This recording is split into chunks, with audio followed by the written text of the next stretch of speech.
Let's talk about sales calls, effective sales calls, specifically the first call that you make.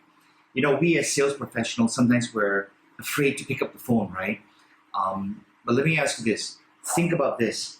What's the worst that would happen? They hang up on you, they get angry.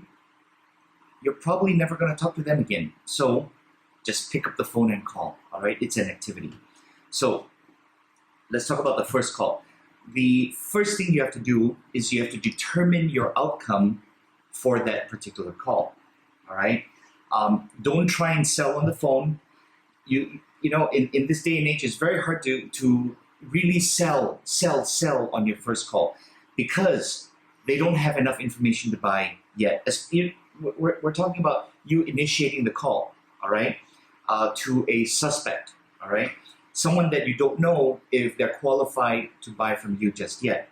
So we have to go through a process. So don't try and sell on the first call. Sell yourself, okay? Talk about the product or service, but don't try to sell, okay?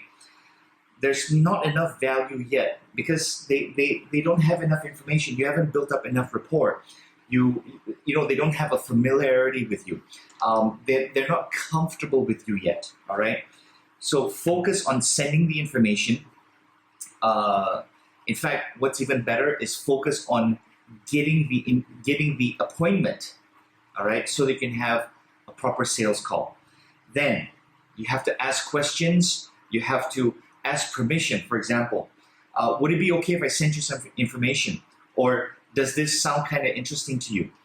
Would it be okay if we chatted for 1 or 2 quick minutes? Would that be okay?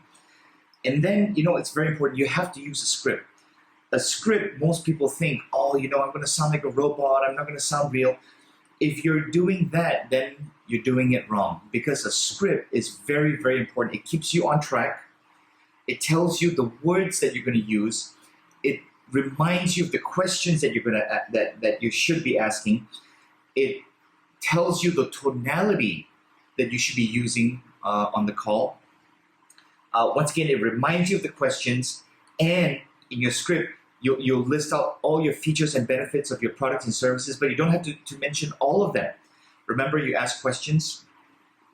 For example, is this important to you? Yes. Okay, well, our product does X, which gives you Y benefit. I hope all that makes sense. So when you're initiating the call, you need to have the volume because there is going to be a percentage, whether it's a large or small percentage, that you're not going to get anywhere with them, all right?